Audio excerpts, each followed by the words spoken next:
नमस्कार. आज 12 ऑक्टोबर 2022 वार आहे बुधवार. लोकसत्ता वृत्तपत्र विश्लेषणमध्ये आपलं स्वागत आहे. पहा, पहिली न्यूज आहे निवडणूक आयोगाकडून चिन्हाचे वाटप. शिंदे गटाला ढाल आणि तलवारीचं चिन्ह देण्यात आलेलं आहे व ठाकरे गटाचं जे चिन्ह आहे मशाल ते आपण ऑलरेडी अभ्यासलं. तर आता शिंदे गटाला जे चिन्ह देण्याचं राहिलेलं होतं त्यांचं काल वाटप झालेलं. तर हे अशा पद्धतीचं बाळासाहेबांची शिवसेना अशा पद्धतीने त्यांचं नाव असेल, म्हणजे जे शिंदे गट असेल त्यांची जी शिवसेना असेल त्या शिवसेनेचं नाव पहा, बाळासाहेबांची शिवसेना असं पक्षाचं नाव व पक्षाचं जे चिन्ह आहे ते ढाल आणि तलवार असेल. त्यानंतर पहा, उच्च न्यायालयात आज त्या संदर्भात सुनावणी आहे. शिवसेना हे पक्ष नाव आणि धनुष्यबाण हे निवडणूक चिन्ह गोठवण्याच्या केंद्रीय निवडणूक आयोगाच्या हंगामी आदेशाविरोधात ठाकरे गटाने दिल्ली उच्च न्यायालयामध्ये धाव घेतली होती. तर या संदर्भात बुधवारी सुनावणी होण्याची शक्यता असल्याची माहिती त्यांनी दिलेली आहे. ओके, मग पाहूयात याबद्दल.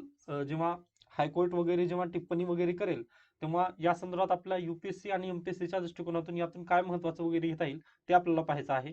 त्यानंतर निवडणूक आयोगाची जी कलम वगैरे होते ते मी ऑलरेडी डिस्कस केलेलं आहे. मग ते पण तुम्ही एकदा परत एकदा रिवाईज करून घ्या. जी कलम मी एकदा पीडीएफ तुम्हाला दिलेली आहे त्या पीडीएफ मधून तुम्ही नक्कीच एकदा रिव्हिजन करून घेऊ शकता.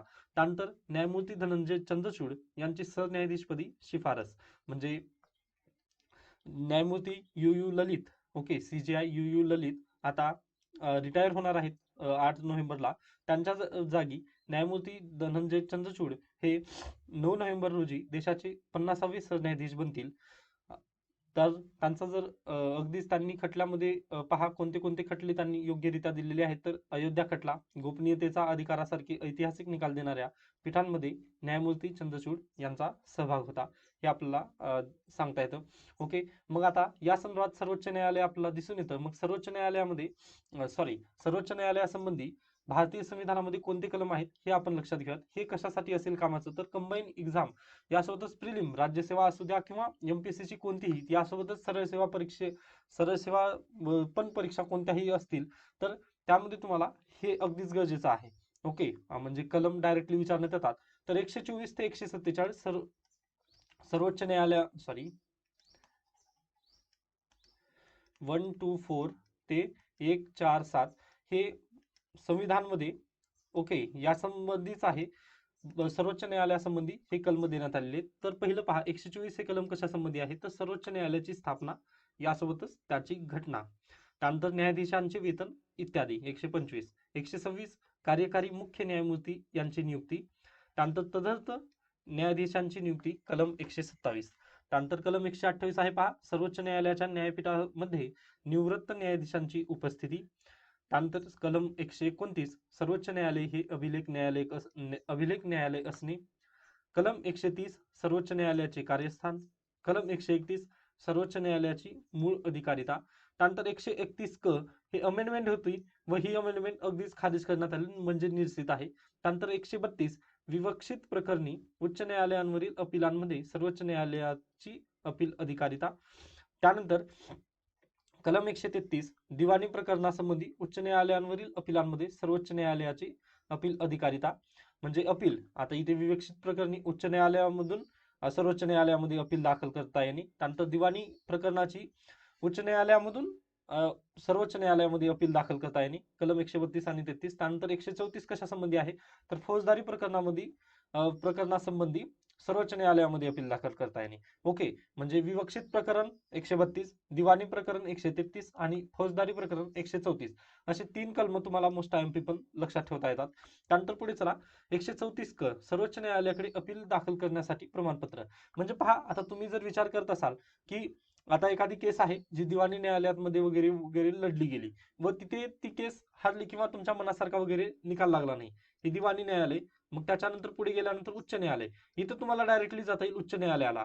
परंतु उच्च न्यायालयापासून जर तुम्हाला सर्वोच्च न्यायालयाकडे तुमची केस जर पाठवायची असेल तर तुम्हाला एक काय लागेल, उच्च न्यायालयाचं प्रमाणपत्र लागेल की ही केस सुप्रीम कोर्टाने वगैरे सुनावणी करण्यास जोगी वगैरे आहे, अशा पद्धतीने ते एक प्रमाणपत्र वगैरे देण्याचं काम हायकोर्ट करतं. कारण पहा पेंडन्सी आपल्याकडे भरपूर आहे व प्रत्येक केस जरच सुप्रीम कोर्टामध्ये वगैरे जात असेल तर ते अगदीच चुकीचं होईल. त्यासाठी कलम 134 क ही अमेंडमेंट वगैरे करण्यात आलेली आहे, हे लक्षात ठेवा. ओके, तुम्ही जेव्हा अगदीच लक्ष्मीकांत सरांचं पुस्तक किंवा डी डी बसू सरांचं पुस्तकामधून तुम्ही हे अगदी अभ्यासणार आहात, परंतु ही मेन अमेंडमेंट वगैरे तुम्हाला लक्षात ठेवायची आहे. सर्वोच्च न्यायालयाकडे अपील करण्यासाठी पण प्रमाणपत्र लागतं. ओके, त्यानंतर पुढे चला. फेडरल न्यायालयाची विद्यमान कायद्याखाली अधिकारिता व अधिकार सर्वोच्च न्यायालयाने वापरणे. आय थिंक फेडरल न्यायालयासंबंधी म्हणजे 1935चा जो कायदा वगैरे करण्यात आला तो आज म्हणजे सॉरी जे 8 तारखेला कंबाईन जी परीक्षा झाली त्यामध्ये हा प्रश्न वगैरे विचारून झालेला आहे. ओके, त्यानंतर पुढे चला. अपील करण्यास सर्वोच्च न्यायालयाकडून विशेष अनुज्ञा. कलम 137. कलम 137 काय सांगतं पहा. न्यायनिर्णय किंवा आदेश यांचे सर्वोच्च न्यायालयाकडून पुनर्विलोकन. म्हणजेच काय जे न्यायालय वगैरे जे निकाल वगैरे देईल त्याचं पुनर्विलोकन वगैरे. ओके, त्यानंतर सर्वोच्च न्यायालयाच्या अधिकाराची वृद्धी 138. त्यानंतर 139 काय आहे. विवक्षित अधिलेख करण्यासाठी अधिकारांचे सर्वोच्च न्यायालयास प्रदान. त्यानंतर 139 क विवक्षित प्रकरणे हस्तांतरित करणे. सर्वोच्च न्यायालयाचे सहाय्यभूत अधिकार. कलम 141 सर्वोच्च न्यायालयाने घोषित केलेला कायदा सर्व न्यायालयांवर बंधनकारक असणे. ओके, हे एक आहे महत्वाचा मोस्ट IMP आहेत हे. त्यानंतर 142 सर्वोच्च न्यायालयाचे हुकूमनामे आणि आदेश यांची अंमलबजावणी प्रकटीकरण इत्यादी संबंधीचे आदेश. त्यानंतर कलम 143 सर्वोच्च न्यायालयाचा विचार घेण्याचा राष्ट्रपतीचा अधिकार. हा प्रश्न बहुतांश वेळा UPSC ला देखील विचारून झालेला आहे. तर हे पण पहा, सर्वोच्च न्यायालयाचा विचार घेण्याचा राष्ट्रपतीचा अधिकार 143 मधून आहे. ओके, त्यानंतर पुढे चला. 144 आहे. मुलकी आणि न्यायिक प्राधिकाऱ्यांनी सर्वोच्च न्यायालयाचा सहाय्यात कार्य करणे. त्यानंतर कलम 144 क हे निश्चित आहे, म्हणजे आता त्यात हे राहिलं नाही. त्यानंतर न्यायालयाचे नियम 145 व सर्वोच्च न्यायालयाचे अधिकार सेवक आणि खर्च 146 मध्ये येतं. त्यानंतर 147 जे असेल ते इंटरप्रिटेशन संबंधी कलम आपल्याला दिसून येतं. ते अशा पद्धतीने आहेत हे कलम. मग आता याचं डिटेल वगैरे जर अभ्यास करायचा असेल तर तुम्ही लक्ष्मीकांत सरांचं वगैरे पुस्तक तुम्ही अगदीच पाहू शकता. मी ही कलमांची म्हणजे हे भारतीय संविधानचं PDF आहे माझ्याजवळ. फक्त हे थोडंसं अगदीच अपडेटेड नाही आहे, परंतु जे आपला संस्था वगैरे त्याच्यासाठी हे अगदीच कामाचं आहे. तर पहा, मी तुम्हाला ही PDF अगदीच देऊन ठेवतो, पण तुम्ही हे डेली एकदा का होणार म्हणजे याला थोडंसं वाचत राहा. कारण जी सरळ सेवा यासोबतच कंबाईन वगैरे जे आहे त्यावरती कलमांचा अभ्यास आपल्याला अगदीच विचारण्यात येत आहे, त्यामुळे मी ते घेण्याचा प्रयत्न केला. त्यानंतर पुढे चला. ऍडव्हर्टाइजमेंट. त्यानंतर पुढे पहा, NMMS शिष्यवृत्ती परीक्षेत बदल करण्यात आलेला आहे. म्हणजे पूर्वी पालकांच्या उत्पन्नाची मर्यादा जी होती ती 1.5 लाख होती, ती आता 3.5 लाख पर्यंत करण्यात आलेली आहे. कारण वाढतं उत्पन्न वगैरे हे लक्षात घेऊन त्यांनी हे केलेलं. आता यावरून आपल्याला हे लक्षात येईल OBCचं पण असंच होतंय. ओके, म्हणजे जे OBC साठी नॉन क्रिमिलियर जे गट आहे, जे प्रमाणपत्र वगैरे लागतं त्यासाठी 8 लाख वगैरे उत्पन्नाची मर्यादा वगैरे आहे, तर ती पण अगदीच वाढणार आहे. म्हणजे लॉ कमिशननी वगैरे तशा पद्धतीने रेकमेंडेशन पण आपल्याला दिलेल्या पाहायला मिळतात. ओके, त्यामुळे हे आत्ताच चर्चेत नाही आहे, परंतु तुम्हाला हे अगदीच लक्षात असायला हवं. त्यानंतर पुढे पहा. त्यानंतर म्हणजे पूर्वी फक्त ही जी शिष्यवृत्ती होती ती 4 वर्ष देण्यात येत होती, ती आता परत 1 वर्ष म्हणजे वाढवण्यात येऊन 5 वर्ष ही अशा पद्धतीने शिष्यवृत्ती वगैरे देण्यात येणार आहे. व ही परीक्षा यंदा 18 डिसेंबर रोजी होणार आहे. ओके, म्हणजे आपल्या सभोवताली वगैरे जर कोणी अगदीच विद्यार्थी असतील, गरजू विद्यार्थी, तर त्यांना तुम्ही पण अगदीच मदत करू शकता. त्याना त्यांनी मी ही न्यूज घेतलेली आहे. दप्तर घ्या, बकऱ्या द्या. इगतपुरीच्या विद्यार्थ्यांची जिल्हा परिषदेवर धडक. बंद शाळा सुरू करण्याचे प्रशासनाला त्यांनी आश्वासन केलेले आहे. तर पहा, प्रकरण काय आहे तर पाहूयात. इगतपुरी तालुक्यातील भाम धरणासाठी शासनाकडून जमीन संपादित करण्यात आली. ही जमीन संपादित झाल्यानंतर 40 कुटुंबांना विस्थापन करावं लागलं. ओके, मग विस्थापित दरेवाडीत ओके 5वी पर्यंत शाळा सुरू असताना काही दिवसांनी ही शाळा बंद करून जवळच्या गावातील शाळेत समायोजित करण्याचे आदेश शिक्षण विभागाने दिले. कारण येथील ग्रामस्थ जे आहेत ते विस्थापित झाले असं त्यांचं म्हणणं होतं की 40 कुटुंब वगैरे विस्थापित झाली. मग त्यांनी ती शाळा बंद करून ही जी शाळा असेल ही दुसऱ्या गावासोबत मर्ज केली. ओके, असा निर्णय शासन निर्णय त्यानिमित्ताने एक लोकसत्तामध्ये लेख आलेला होता. त्या लेखावर मी सविस्तर चर्चा केलेली आहे की शाळा बंद झाल्या तर म्हणजे त्याचे पॉझिटिव्ह आणि निगेटिव्ह आपल्याला अगदीच सांगता येत होते. ओके, कारण पहा, आता इथं पण तेच दिसून येत आहे, शाळा बंद झाल्यामुळे विद्यार्थ्यांचं शैक्षणिक नुकसान होत आहे. ओके. व यासोबतच जे विद्यार्थी विस्थापित झालेले आहेत ते अगदीच दुसऱ्या गावाला वगैरे ते जाऊ शकत नाहीत. ओके. प्रवासी भाडे, त्यानंतर जे बस सुविधा वगैरे असते ती आपल्याकडे अगदीच कमी होत आहे. म्हणजे ज्या पद्धतीने बसचं पण आंदोलन वगैरे आपण पाहिलं गेल्या वर्षी, त्यामुळे जे विद्यार्थ्यांना प्रॉब्लेम वगैरे फेस करावे लागत आहेत. त्यानंतर जरी म्हणजे म्हणजे प्रायव्हेट वाहनांनी वगैरे जर जायचं म्हटलं तरी रस्त्यांच्या सुविधा, म्हणजे जे रस्ते दळणवळणाच्या सुविधा वगैरे जे आहेत ते पण आपल्याला कमी दिसतात. म्हणजे यामुळे विद्यार्थ्यांचं अगदी जास्तीत जास्त पद्धतीने शैक्षणिक वगैरे नुकसान होत आहे.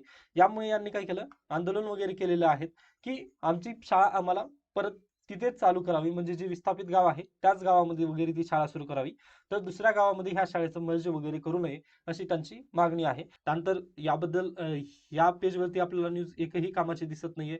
त्यानंतर बेकायदा सावकारी. बेकायदा सावकारी म्हणजे पहा, अगदी त्या ज्या पद्धतीने म्हणतात तुम्ही की सावकारी किंवा जे कर्ज देणं वगैरे, त्या संदर्भात आपल्याला संस्था दिसून येतात. एक संस्थात्मक व एक बिगर संस्थात्मक. ओके. संस्थात्मक मध्ये कोणते येतात? बँक्स. ओके. म्हणजे जे कर्ज वगैरे देणारे त्यासाठी म्हणतो मी बँक्स. त्यानंतर इकडे बिगर संस्थात्मक जर म्हटलं तर त्यासाठी कोणते येतात, तर जे सावकार वगैरे आहेत, सॉरी, इथं सावकारी हे येणार नाही, तर इथं कर्ज पुरवठाच्या संस्था. ओके. कर्ज पुरवठा करणाऱ्या संस्था वगैरे, तर या कर्ज पुरवठा करणाऱ्या संस्थांमध्ये बँक्स आणि नॉन बँक्स आपल्याला दिसून येतात, किंवा इन्स्टिट्यूशनल्स आणि बिगर इन्स्टिट्यूशन आपल्याला अशा पद्धतीने इथे सांगता येतं. तर यामध्ये सावकार बँकेला तर रेग्युलेशन कोण करतं, तर आरबीआय द्वारे ही रेग्युलेट होतात. परंतु सावकारांना कोण रेग्युलेट करतं, तर यासाठी कायदा आहे बॉम्बे मनी लेंडर्स ऍक्ट. ओके. बॉम्बे मनी लेंडर्स ऍक्ट, बॉम्बे मनी लेंडर्स ऍक्ट 1947 हा कायदा आहे. तर या कायद्यानुसार जे सावकार वगैरे आहेत त्यांना इथे काय म्हणतो आपण, त्यांना रजिस्ट्रेशन वगैरे करावं लागतं या कायद्याअंतर्गत, की आम्ही कर्ज वगैरे देण्यासाठी इच्छुक वगैरे आहोत. तर एक या कायद्यामध्ये रजिस्ट्रेशन केल्यानंतरच आपल्याला म्हणजे हे करता येतं, सॉरी, सावकारांना वगैरे त्यांचं लायसन भेटतं व ते कर्ज वगैरे वाटप करू शकतात. ओके. व याचं प्रमाण वगैरे जे आहे ते अगदीच आपल्याला जास्त पद्धतीने दिसून येतं ग्रामीण भागामध्ये. जास्त करून बँकेकडे कोणी कर्ज जास्त घेत नाहीत, परंतु सावकाराकडे जास्तीत जास्त कर्ज घेतात. कारण इकडे व्याजदर जास्त असतं, परंतु ते तारण काही ठेवण्याची वगैरे गरज नसते. हे आपल्याला इथं लक्षात यायला हवं. ओके. म्हणजे तुम्ही हे जे आहे आपला टॉपिक हा टॉपिक जो आहे तो GS 3 मध्ये वगैरे आपल्याला गरजेचा आहे, त्यामुळे मी याला थोडंसं चर्चेला घेतलेलं आहे. त्यानंतर पुढे चला, चिन्हांच्या निकषावरून गोंधळ. परंतु हे न्यूज आपल्यासाठी काही गरजेची नाही आहे. हे राजकीय हेतूने वगैरे, त्यानंतर धार्मिक, म्हणजे सूर्य चालेल चंद्र नाही, त्रिशूळ व गदा नको असं जे झालेलं आहे, म्हणजे जे चिन्ह वगैरे देण्यात आली त्या संदर्भात हे वादविवाद वगैरे चालू आहे. परंतु कॉन्स्टिट्युशनल बॉडी आहे ती, व अशा पद्धतीने म्हणजे आपण त्यावरती अगदीच हे करू शकत नाही. जर पार्लिमेंट किंवा सुप्रीम कोर्टाने जर अशा पद्धतीने टिप्पणी वगैरे जर केली असती तेव्हा आपण हे पाहिलं असतं. परंतु जे म्हणजे जे राजकीय वगैरे याच्यातून राजकीय दृष्ट्या वगैरे जे चर्चेला आलं त्याबद्दल प्रश्न वगैरे विचारण्यात येत नाही, त्यामुळे याला स्किप करून पुढे चला. अगदीच इथून पण आपला गरजेच्या काही बातम्या नाही आहेत. त्यानंतर पहा, लसीकरणामुळे 46,000 जनावरांना जीवदान मिळालेलं आहे. तर लंपी आजाराने राज्यात 4,000 जनावरे दगावली, त्यामुळे लसीकरण हे आपल्याला अगदीच योग्यरित्या झालेलं असायला हवं, हे दिसून येतं. म्हणजे ही केस स्टडी आपल्याला लिहिता येते लसीकरणाबाबत. ओके. त्यानंतर पुढे चला, सरन्यायाधीश पदासाठी चंद्रचूड यांच्या नावाची शिफारस, हे आपण आत्ताच पाहिलेलं. त्यानंतर महाकाल लोक कॉरिडॉरचे पंतप्रधानांच्या हस्ते उद्घाटन. एमपीएससी आणि ओपीएससी जे राज्यसेवा, त्यासोबतच युपीएससीची सिव्हिल सर्व्हिस एक्झामिनेशन, त्यामध्ये हे प्रश्न वगैरे विचारण्यात येणार नाही. परंतु तुम्हाला जे 12 ज्योतिर्लिंग वगैरे आहेत भारतामध्ये, तर ते तुम्हाला अगदीच माहिती असायला हवं.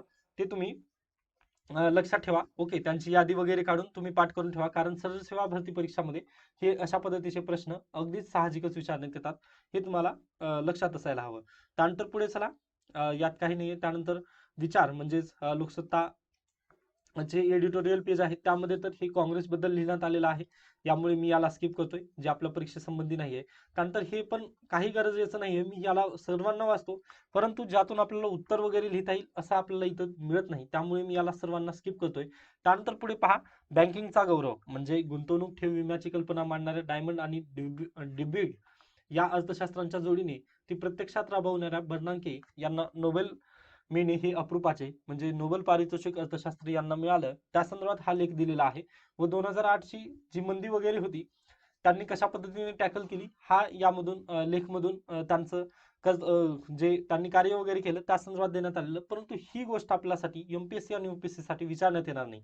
ओके, हे अगदीच नावं वगैरे विचारण्यात येतील ते पण कंबाईन परीक्षेसाठी, परंतु राज्यसेवा आणि यूपीएससी साठी तर हे प्रश्न वगैरे अगदीच फेडेड टॉपिक आहे.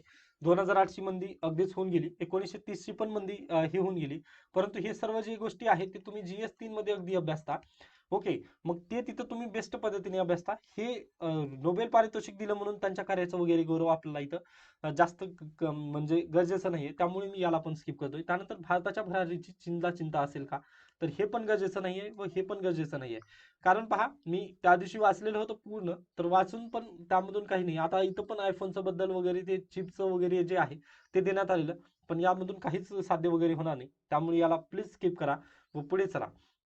ओके, त्यानंतर शिवसेनेचा प्रचार वगैरे त्या संदर्भात देण्यात आलेलं, हे पण गरजेचं नाहीये. त्यानंतर अगदीच पुन्हा लोकल न्यूज आहेत या, ओके, ज्या की गरजेच्या नाहीत. त्यानंतर यातून पण काही नाहीये. त्यानंतर पहा, राज्यसेवा मुख्य परीक्षा सामाजिक भूगोल अगदी तुम्ही हे वाचून घेऊ शकता, म्हणजे त्याची तयारी वगैरे कशा करावी त्या संदर्भात ते देण्यात आलेलं. त्यानंतर पुढे चला, राष्ट्रीय क्रीडा स्पर्धा वगैरे देण्यात आलेली. त्यानंतर पहा, बिन्नी बीसीसीआयचे नवे अध्यक्ष बनण्याची दाट शक्यता आहे. 18 ऑक्टोबरला यांची हे आहे वार्षिक सभा होणार आहे, त्यामध्ये निवडणूक होईल, मग तेव्हा आपल्याला हे पाहता येईल. आताच याबद्दल वगैरे चर्चा वगैरे करण्याची आवश्यकता नाही. व यांनी पण प्रश्नचिन्ह दिलेलं आहे, त्यामुळे याला स्किप करून पुढे चला. ओके, त्यानंतर पहा, IMF म्हणजे इंटरनॅशनल मॉनिटरी फंड यांनी पुढील वर्षाचा आर्थिक म्हणजे पुढील आर्थिक वर्षात जगातील 1/3पेक्षा अधिक अर्थव्यवस्थांचा विकास दर आणखी खालावणार आहे. अमेरिका, युरोपीय देश आणि चीन या मंदीच्या अग्रस्थानी असतील असं त्यांनी अंदाज वगैरे दिलेला. यासोबतच 6.8% भारताचा त्यांनी विकास दर वाढीचा वगैरे अंदाज दर्शविला आहे. ओके, व हे कशामुळे होत आहे, तर रशिया युक्रेन आक्रमण, यानंतर वाढती महागाई वगैरे या गोष्टीवर त्यांनी लक्ष घातलेलं आहे. ओके, पण हे पण अद्याप गरजेचं नाही आहे. इकॉनॉमिक सर्वेमध्ये ते अगदीच देतात लिहून की अशा पद्धतीने IMFचा वगैरे हे होता म्हणजे निकष वगैरे होता. ते सर्व आपण पुन्हा पाहूयात. हे आताच यावर डिटेल वगैरे चर्चा पण करण्याची आवश्यकता नाही. त्यानंतर सेन्सेक्स वगैरे हे पण अगदीच गरजेचं नाही आहे. ओके, हे अशा पद्धतीने आपला आजचं लोकसत्ता वृत्तपत्र इथे सांगता येतं. आजचं द हिंदू मी घेतलेलं नाहीये. ओके, पण उद्यापासून आपण अगदीच द हिंदूला पण सुरुवात करणार आहोत. आय होप तुम्हाला अगदीच आजचं लोकसत्ता सर्व समजलेलं आहे. याबाबत काही शंका आणि काही सजेशन असतील तर नक्की विचारू शकता.